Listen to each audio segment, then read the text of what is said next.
The first real snow of the season had a sound, you know? It's not silence. It's a soft, heavy hush that presses down on the world, swallowing everything. I was sitting in my small home office, watching it fall, watching the pines outside my window gather white blankets on their arms. The only other sounds were the hum of the furnace and the quiet ticking of the clock on the wall. For a man who spent 30 years in the chaos of corporate insurance, a man who got tossed out for having a spine, this quiet was everything. The smell of my forgotten coffee, now cold and bitter, hung in the air. I was just about to get up and pour it out when I saw the mail truck laboring up the slick mountain road. Funny thing is, you never expect your life to get turned upside down on a Tuesday. But if you're watching Karenology, you probably know it's never a convenient day of the week. The letter had the crisp, expensive feel of bad news. The logo of the Crestwood Homeowners Association was embossed in the corner, looking all official and self-important.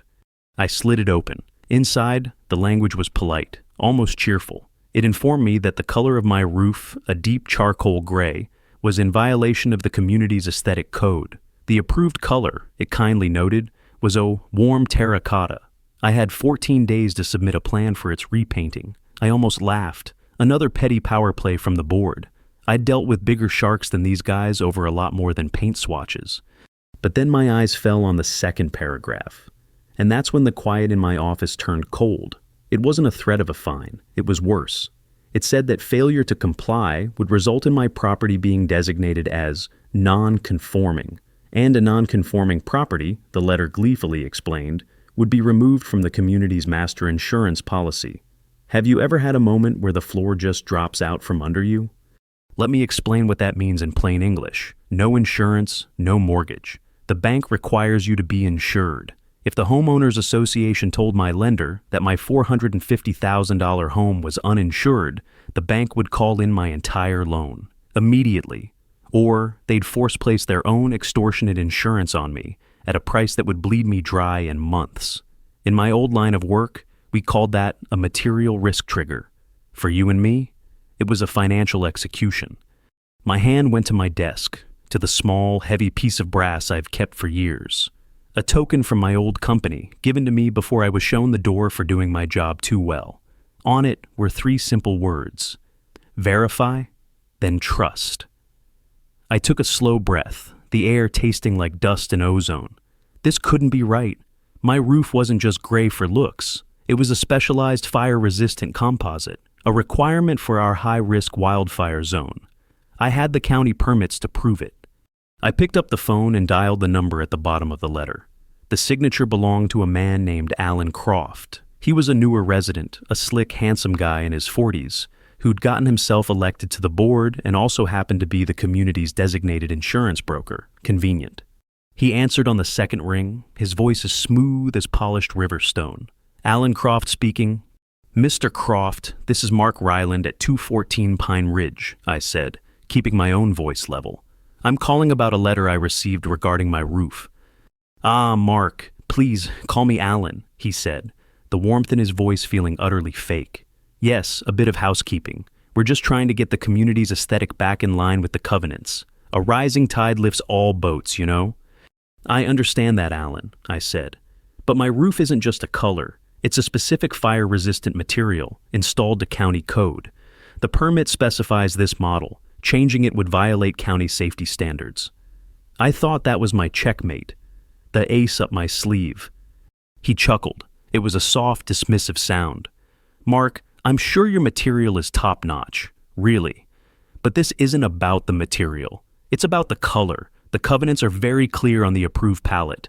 It's about compliance. And non-compliance has consequences."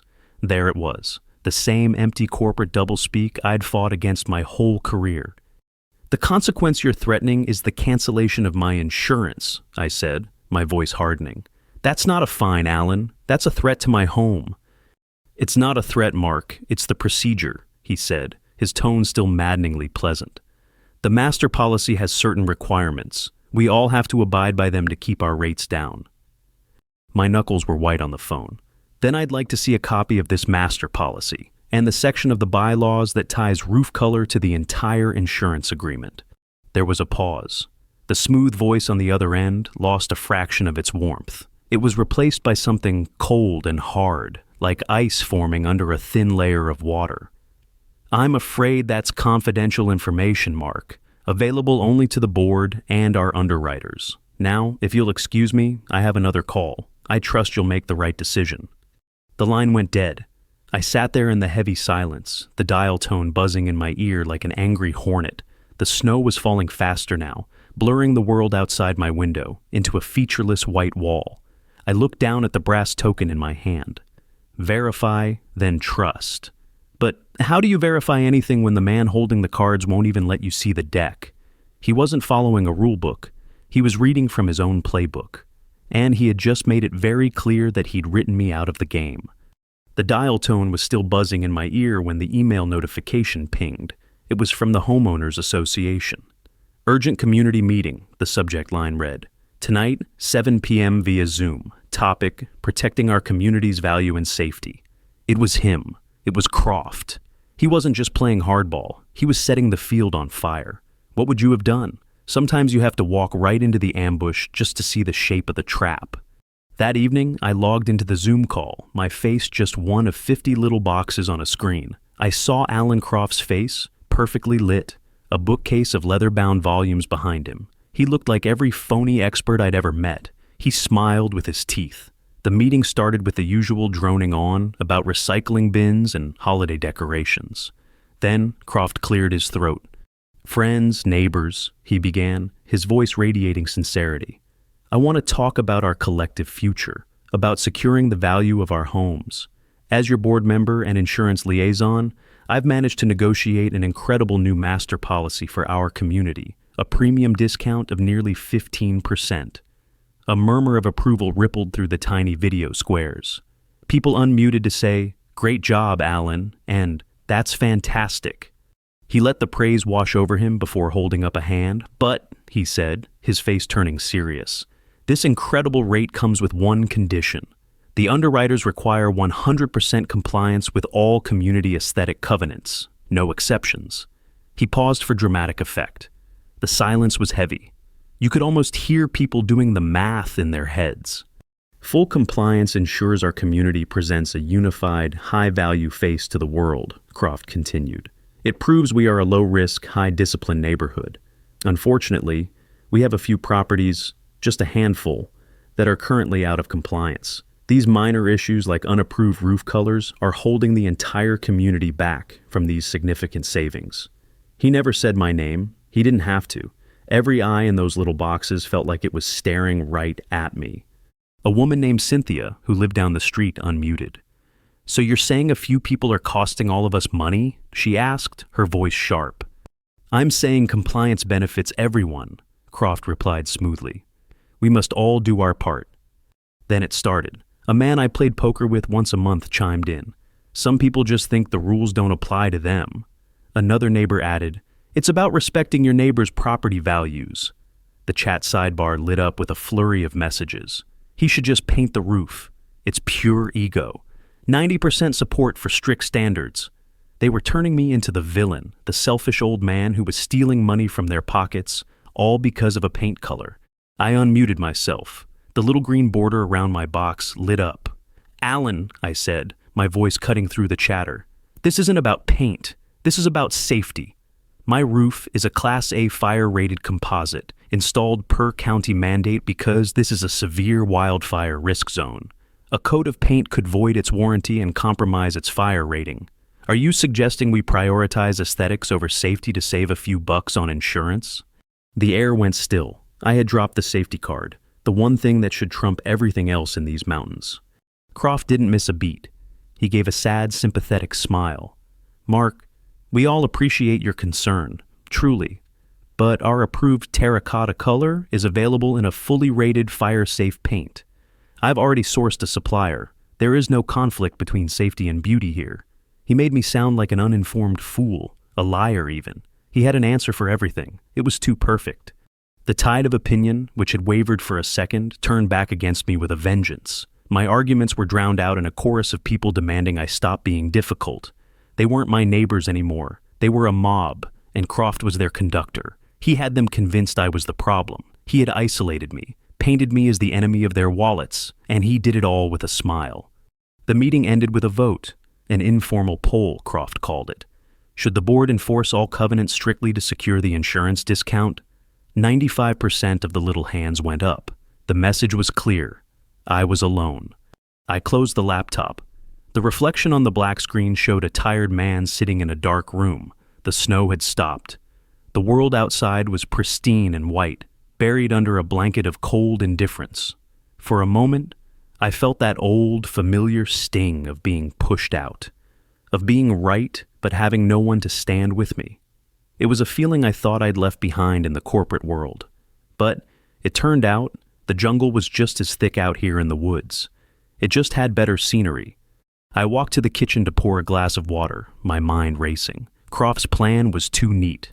The sourced paint, the perfect counter-arguments. He wasn't just enforcing a rule, he was running a play. I just couldn't see the end game.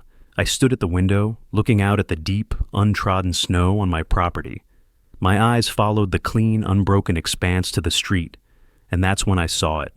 Under the amber glow of a distant street lamp, almost hidden in the shadows, a single set of fresh footprints led from the road, across my yard, right up to the side of my house, and then back to the road again.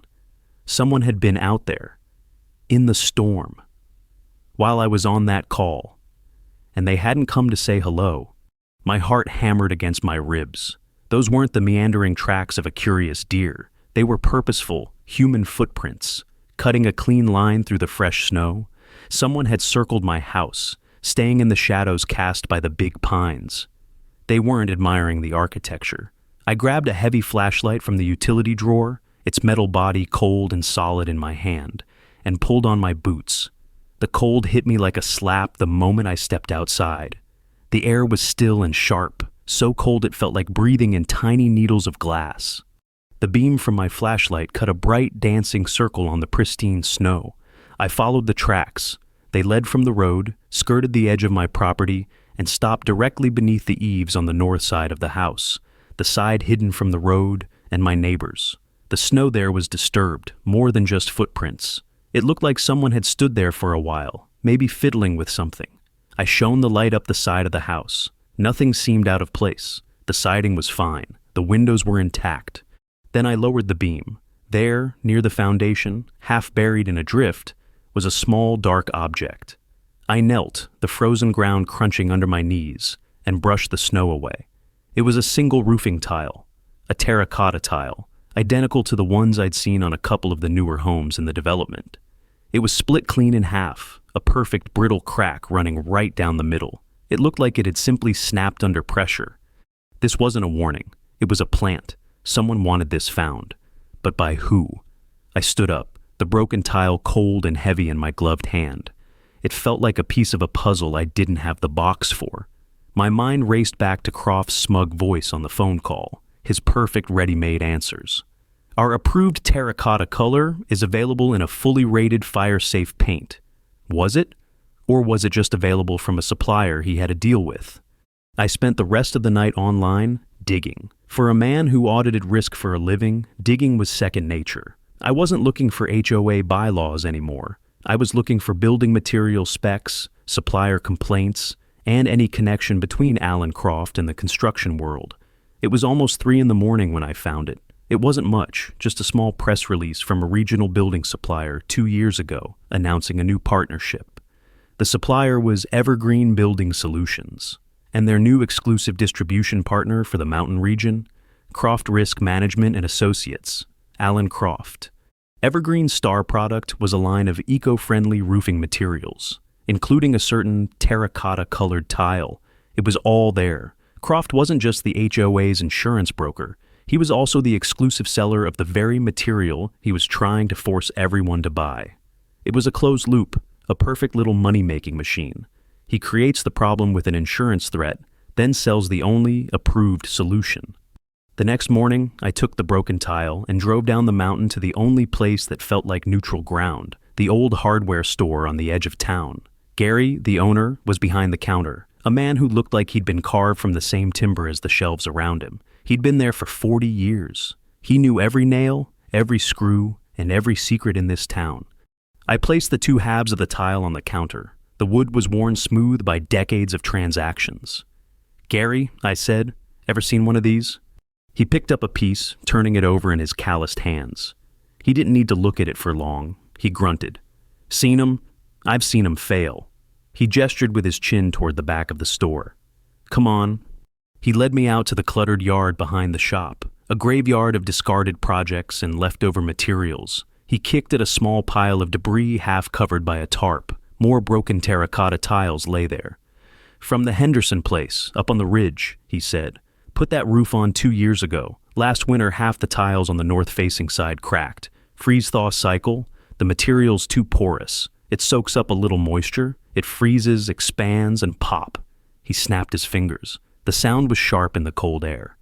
"This stuff is junk," he said, kicking a piece. "Marketed as some fancy eco-product, but it's cheap composite with a pretty color baked on. Wouldn't trust it to keep the rain off a doghouse, let alone hold up under a foot of heavy snow." He squinted at me. "Why you asking?" "The Homeowners Association is trying to make me put this on my house," I said. Gary let out a short bark-like laugh. "That'd be Croft's doing, I imagine. He's the only one peddling this garbage up here." He picked up another broken piece. "The weird thing is, the original stuff the first developer used, 10, 15 years ago, that stuff was solid, different supplier, built to last." He tossed the broken tile back on the pile. This is built to be replaced." I looked from the pile of cracked, useless tiles to the solid, dependable walls of Gary's old store. I finally had it, the first real piece of non-document evidence. The problem wasn't just that Croft was running a scam. The problem was that his solution was a time bomb. He was forcing people to install a faulty product that was guaranteed to fail, creating a future repair market for himself, all while compromising the safety of their homes. My mind flashed back to the footprints in the snow. What if the tile wasn't just planted for me? What if it was a message for someone else? I looked at Gary. "Do you know who the county's new building code inspector is?" He grunted again. "Some new kid. Name's Mike. Tries hard, but he's green. Spends more time looking at his code book than at the actual buildings." A new plan began to form in my mind, cold and clear as the winter air. I couldn't fight Croft on the HOA's turf. He owned the board. He owned the neighbor's fear. But the county, building codes, safety violations, that was a different language, a language of liability. And I was about to become fluent. I thanked Gary and walked back to my truck, the two halves of the broken tile feeling less like a threat and more like a key. Croft thought he had me cornered, but he'd made one critical mistake. He'd left a piece of his shoddy product where a man who verifies everything could find it. That same day, a crisp white truck with the county seal on the door pulled up to my house. The young man who got out, Mike, looked exactly as Gary had described. He was maybe 25, with a serious face that seemed a little too young for the weight of his official jacket. He clutched a thick binder to his chest like a shield. He was here because of an official complaint. My complaint? No. Alan Croft had beaten me to it. Croft, that magnificent devil, had filed a formal county complaint against me. The charge? Failure to adhere to the community's pre-approved architectural design scheme, which, he'd argued, was referenced in the original zoning permits. He was using the county's own bureaucracy to tighten the noose. It was brilliant. It was infuriating. Mike the inspector was polite but firm. "Sir, I have a complaint here that says your roof color is not in compliance with the established aesthetic code for this development." "My roof color," I said slowly, "is the color of the safest material rated for this specific high-risk fire zone. The approved color is part of a product that is demonstrably unsafe for this climate." I showed him the broken tile. I told him what Gary had said. He listened patiently, but his expression didn't change. He opened his binder. "I appreciate the information, sir, but my jurisdiction here is limited. The complaint is about the aesthetic code cited in the planning documents. I'm not here to rule on material quality unless there's a specific structural complaint." "So you're telling me," I asked, my voice dangerously calm, "that the county is going to fine me for following its own safety recommendations because my roof doesn't match a color picked out by a guy who's scamming the entire neighborhood?" "Sir, I just follow the code in this book," he said, tapping the binder. "My hands are tied. I have to issue a notice of violation. You'll have 30 days to comply or appeal." He handed me the paper. Another one.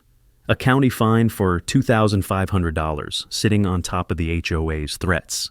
It felt like hitting a wall. Every official door I knocked on was either closed or led back to Croft. He had insulated himself perfectly. Have you ever been in a fight where you can't land a single punch? Every move I made, he was 2 steps ahead. He was using the system I trusted against me. That night, the community chat was buzzing. Croft had posted a triumphant message. For those concerned about enforcement, please know that the county has validated our position. An official violation has been issued to the non-compliant property. We are a community of laws, and we will ensure they are respected. The likes and supportive comments flooded in. I was no longer just the selfish neighbor. I was now a verified, ticketed lawbreaker. My reputation, which I'd guarded my whole life, was being dismantled piece by piece in a public forum. I sat in my office, the 2 violation notices on the desk in front of me. The house was silent again, but this time the quiet felt menacing. It was the quiet of checkmate. I felt a wave of cold despair wash over me, so strong it almost took my breath away. It was the same feeling I'd had the day I was forced into early retirement, the day my boss told me my final risk assessment on a new line of policies was too aggressive and would inhibit market growth. I had refused to sign off, knowing the policies were a house of cards that would collapse on the company's customers. They thanked me for my years of service and had security walk me to the door. I was right, but I had lost. And 2 years later, when that house of cards did collapse, it didn't matter. I was already gone. I leaned back in my chair and stared at the ceiling. I was 58 years old. I had enough to live on, but not enough to fight a prolonged war against a Homeowners Association, the county, and a bank. Repainting the roof would cost $8,000 I didn't really have, and it would mean putting that shoddy, dangerous material on my house. Not complying meant a mountain of fines and, eventually, foreclosure. I was trapped. For the first time since this whole mess started, I seriously considered just giving up, selling the house, moving away, finding another quiet place where no one knew my name. Let Croft have his little kingdom of terracotta roofs. It would be easier, simpler. My hand hovered over the phone, thinking about calling a realtor. But then my eyes landed on the brass token on my desk. Verify, then trust. I hadn't verified everything. I had verified the material. I had verified Croft's business dealings. But I hadn't verified the one thing he kept claiming was his shield, the insurance policy itself. He had told me it was confidential. But there's no such thing as a truly confidential document when millions of dollars of liability are at stake. Somewhere, in a server farm in Omaha or a filing cabinet in Hartford, was an underwriter, a person, just like me, whose job it was to assess risk. And they would have a very specific set of rules. I picked up my phone, but I didn't call a realtor. I started making a different kind of call. It was a long shot, but it was the only shot I had left. I had to go over Croft's head, way over. The next few days were a blur of dead-end phone calls and polite corporate stonewalling. I was a man with no authority, asking for a document I had no right to see. Every call to a major insurance carrier ended the same way. "I'm sorry, sir, but policy details can only be discussed with the policyholder." And the policyholder was Alan Croft. He had built his fortress well. I felt like I was shouting into a void. The pressure from the community was getting worse. Someone had started a petition on a local forum to have me declared a nuisance resident, a clause in the bylaws that could lead to forced mediation. My few allies had gone quiet, intimidated by the board's aggressive stance. Even a simple trip to the grocery store became an ordeal of cold shoulders and whispered comments. I was an outcast in my own town. The breaking point came on a Friday afternoon. It was a small thing, but it hit me harder than any fine. I was in my driveway trying to chip away the ice that had formed after the snowstorm when a car I didn't recognize pulled up.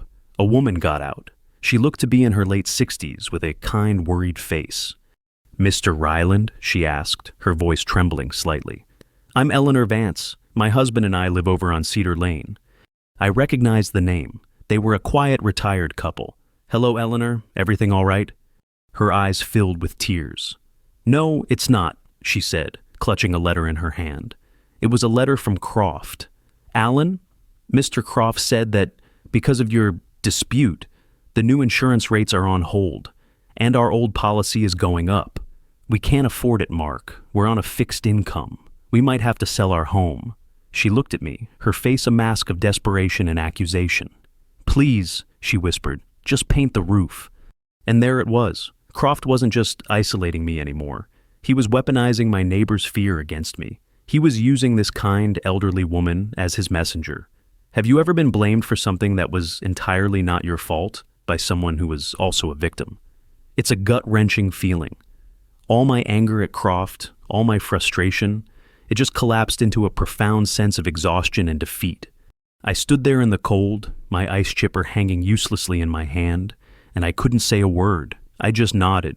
I watched her walk back to her car, her shoulders slumped.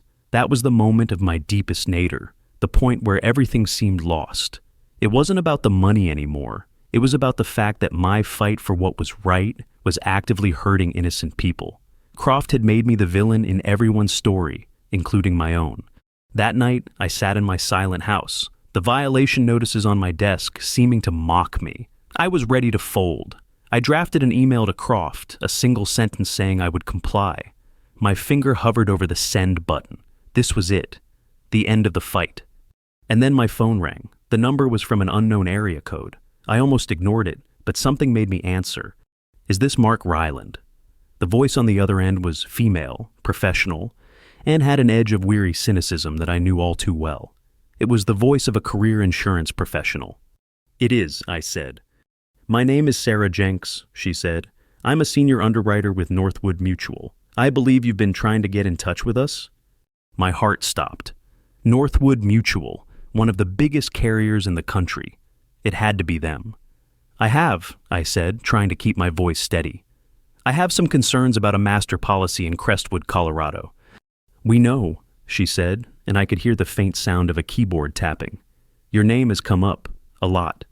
You've been making a nuisance of yourself, Mr. Ryland. My bosses wanted me to call and politely tell you to desist. My stomach dropped. This was it.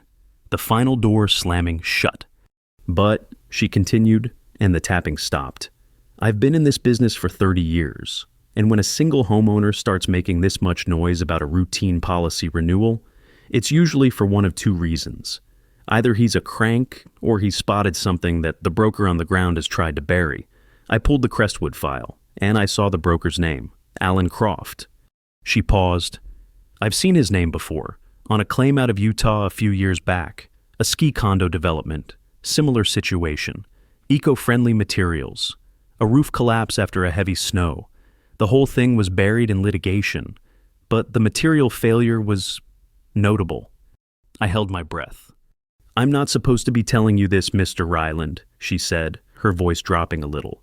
And I'm definitely not supposed to do this, but I'm going to email you a single PDF. It's our internal underwriting guideline for assessing material viability in alpine and subalpine climate zones. Specifically, document NW7, Appendix B, regarding thermal shock resistance.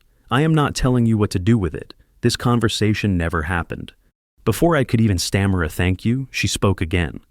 One more thing. I ran a check on the fire-safe paint Croft's supplier is selling. It's rated. But the manufacturer's warranty for that paint is void if applied to a non-approved substrate. Like, for instance, a cheap composite tile that isn't on their compatibility list. Good luck, Mr. Ryland. The line clicked dead. A moment later, an email landed in my inbox. One attachment, a single PDF. It wasn't a sword, it wasn't a shield, it was a scalpel, and I finally knew exactly where to cut. I deleted the draft email to Croft. The game wasn't over. The board had just been reset. The PDF from Sarah Jenks was dense, filled with the kind of dry, technical language only an insurance underwriter could love. But to me, it was poetry. It laid out, in excruciating detail, the exact testing standards and performance metrics required for any roofing material to be insurable in a high-altitude, freeze-thaw environment. It specified things like porosity, water absorption rates, and, most importantly, the ability to withstand a minimum number of thermal shock cycles. The document was my Rosetta Stone. I spent the next 2 days in a fever of activity. I wasn't just a retired homeowner anymore. I was back in my element, the risk auditor, the man who lived by the motto on his brass token, verify, then trust. I wasn't going to fight Croft with angry words at an HOA meeting. I was going to fight him with his own language: data, liability, and risk. My first call was to Mike, the young county inspector. I didn't tell him about my secret source. I just asked him a simple question. "Mike," I said, "I have a question about the county code. If a material installed in a new construction fails to meet the manufacturer's own stated performance standards, is that a code violation?" There was a pause. "Well, yes," he said slowly. "It would fall under the clause for defective materials. It would be the builder's or supplier's responsibility. And what if that material was being mandated by a homeowners association, even after evidence of its failure was presented?" I pressed. "That would be highly irregular," he said, and for the first time, I heard a note of professional curiosity in his voice, not just bureaucratic duty. "It could open up the association to significant liability." "I might have something you need to see, Mike," I said, "but not on paper, in person. I'm calling for a special open meeting of the Homeowners Association to present new findings regarding community safety. And I am formally requesting your presence as a county official." I was no longer asking for help. I was creating a public forum where he would be forced to act on what he saw. My next step was more audacious. I created a simple one-page flyer. At the top, in big bold letters, it said, "Is your roof a time bomb?" Below, I didn't make accusations. I just stated facts. I quoted the insurance underwriter's requirements for thermal shock resistance, cited the county code on the defective materials, and included a picture of the cracked terracotta tile I'd found. I ended with an invitation to the special meeting in the high school gymnasium. Come see a live demonstration of the materials being mandated for our homes. With the help of Gary from the hardware store, who seemed to be enjoying this far too much, we distributed the flyers to every house in the development, not just left in mailboxes, but hand-delivered with a personal word. The response was electric. The fear Croft had cultivated was now working against him. People weren't just worried about saving 15% on insurance. They were now terrified their roofs were going to fail. The community chat exploded. Croft tried to dismiss it as fear-mongering from a disgruntled resident. He posted a long, reassuring message about his fully vetted supplier and certified materials. But the seed of doubt had been planted. You know that feeling when you learn something you can't unlearn? That's what was happening all over the neighborhood. I needed one more thing. I needed to perform the thermal shock test described in the underwriter's document. The problem was, a professional thermal cycler costs tens of thousands of dollars. I was standing in my garage, staring at the problem, when my eyes fell on an old, dusty chest freezer in the corner and a pair of high-intensity heat lamps I use for winter projects. It wouldn't be precise. It wouldn't be certified. But it would be visual. It would be dramatic. I called Mike again. "Mike, I'm going to conduct a demonstration at the meeting, a stress test. It's not going to be lab certified, but it will illustrate the principle in the document I'm going to give you. Will you watch?" "I can't endorse an uncertified test, Mark," he said, his voice cautious. "I'm not asking you to endorse it," I said. "I'm asking you to witness it. As an expert, I'm asking you to observe a phenomenon and then read the standard that governs it. That's all." He was silent for a long moment. "I'll be there," he finally said. The night of the meeting, the high school gym was packed. The air buzzed with tension and nervous energy. I saw my poker buddy, and he gave me a hesitant nod. I saw Eleanor Vance, her face pale with worry, and I saw Alan Croft standing near the stage with the other board members. He looked furious, his handsome face tight with rage. He had lost control of the narrative, and he knew it. He came over to me as I was setting up my makeshift experiment on a table in the center of the gym floor. "What do you think you're doing, Ryland?" he hissed, his voice low and venomous. "You're going to burn this whole community to the ground with your conspiracy theories." I looked him straight in the eye. I didn't raise my voice. "No, Alan," I said, placing a perfect gray tile from my own roof on one side of the table. "You're the one who sold everyone the kindling." Then I took the broken terracotta tile, pieced it back together, and laid it on the other side.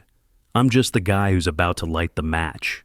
He stared at me, his mask of charm completely gone, revealing the ugly, panicked face of a man whose perfect little machine was about to be smashed in front of everyone. He had underestimated me. He thought I was just another stubborn old man. He didn't realize he had picked a fight with someone who knew his game better than he did. The stage was set. The audience was waiting, and I had the one thing he couldn't talk his way out of, a live demonstration of the truth. The gymnasium was silent, the kind of ringing silence you only get when 100 people are holding their breath. The only sound was the hum of the old chest freezer I'd brought and the intense white glare of the heat lamps. I stood at my table in the center of the floor, feeling every single pair of eyes on me. Croft and the board were on the stage behind me, a panel of condemned men, though they didn't know it yet.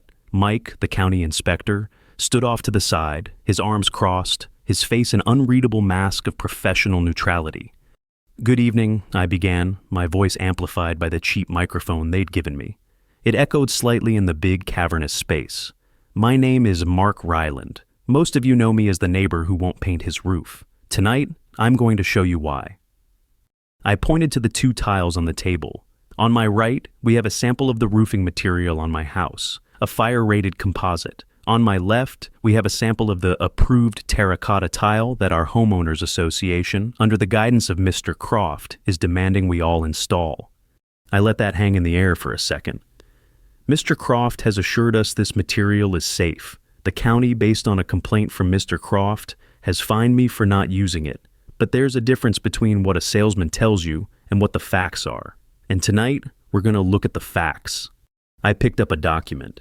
This is Northwood Mutual's internal underwriting standard for our climate zone, the company that actually holds our insurance policy. It states that any roofing material must be able to withstand a minimum of 500 thermal shock cycles without failure. That's a test that simulates freezing at night and thawing in the sun, over and over. I handed the document to Mike. "Mr. Inspector, would you agree this is the governing standard for our insurer?" Mike took the paper, his eyes scanning it quickly. He looked up, his face grim. He gave a single sharp nod. "That appears to be the standard, yes." A nervous murmur went through the crowd. "Now, 500 cycles would take all night," I said. "So we're going to do an accelerated version, a demonstration of the principle. I had pre-chilled both tiles in the freezer for hours. Now, I took them out. They were painfully cold to the touch. I placed them under the twin heat lamps. We are now rapidly heating the tiles, simulating intense midday sun after a deep freeze. I set a digital timer on the table so everyone could see. For 3 minutes, nothing happened. The crowd shifted restlessly. Croft whispered something to the man next to him on the stage, a smug smile starting to form on his face. I could feel the doubt creeping back into the room. Had I miscalculated? Was my homemade setup too crude? Then, at 3 minutes and 17 seconds, it happened. A sound, sharp and clear as a gunshot in the silent gym. Crack. Every head snapped toward the table. On the terracotta tile, a hairline fracture had appeared, a dark, jagged line against the orange surface. A collective gasp went through the audience. I let the silence stretch out. Let them all stare at that tiny, catastrophic failure. "That," I said, my voice quiet but carrying to every corner of the gym, "is what happens to a porous, low-quality composite material when it undergoes thermal shock. That is a structural failure. That is a leak waiting to happen. That is a roof that will not survive a Colorado winter." I then pointed to the gray tile next to it. It sat there, solid, unchanged, absorbing the heat without a mark. "And that," I said, "is a material built to code, not just the aesthetic code, the laws of physics." The spell was broken. The room erupted. People were on their feet, shouting questions, pointing fingers at the stage where Croft sat, his face the color of ash. I saw Eleanor Vance, and her face wasn't angry anymore. It was terrified. Mike the inspector stepped forward and took the microphone from my hand. His voice was firm, official, and left no room for doubt. "Based on this demonstration and the underwriting standards I have reviewed," he announced, "I am placing an immediate administrative hold on all roofing permits in the Crestwood development, pending a full materials investigation. The terracotta tiles supplied by Evergreen Building Solutions are provisionally declared as not meeting code for this climate zone. Any mandate to install them is null and void." It was over. The lie had been shattered, not in a courtroom, but on a folding table in a high school gym. In the ensuing chaos, Croft's little empire crumbled. The revelation of his self-dealing, combined with the now obvious safety risk, was a 1-2 punch he couldn't survive. He lost his insurance license. He was removed from the board.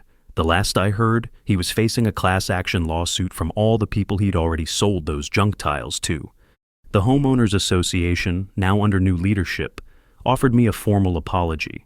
They also offered me a paid position as the community's new risk assessment consultant, a chance to get back in the game, to have the power and respect I'd lost. It was tempting. Have you ever been offered exactly what you thought you wanted? I turned them down. Instead, I helped them organize a new independent safety committee run by the residents themselves. We found a new bulk deal on the proper high-quality roofing material, the gray kind, from an honest supplier. My victory wasn't about getting a new title. It was about giving the power back to the people who actually live there. My personal price, the quiet I'd cherished, was gone, replaced by the responsibilities of being a reluctant community leader. My anonymity was shot, but something else had changed too. I no longer felt like an outcast. A few weeks later, as the first of the new gray roofs were being installed across the neighborhood, young Mike stopped by. He was a different man now, more confident, his eyes sharper. He looked at my old brass token still sitting on my desk. I picked it up and held it out to him. "Here," I said. "I think you've earned this." He took it, the metal warm from my hand. "Verify, then trust," he read aloud, a small smile playing on his lips. "I'll remember that." He left, and I walked out onto my porch. The air was crisp, and the mountains stood sharp against a clear blue sky. Across the way, a team of roofers was tearing the ugly cracked terracotta tiles off the Henderson place. It was a good sound. The sound of something broken being made right. I wasn't just a retired insurance man anymore. I was the guy who lived at 214 Pine Ridge, and for the first time in a long time, that felt like enough.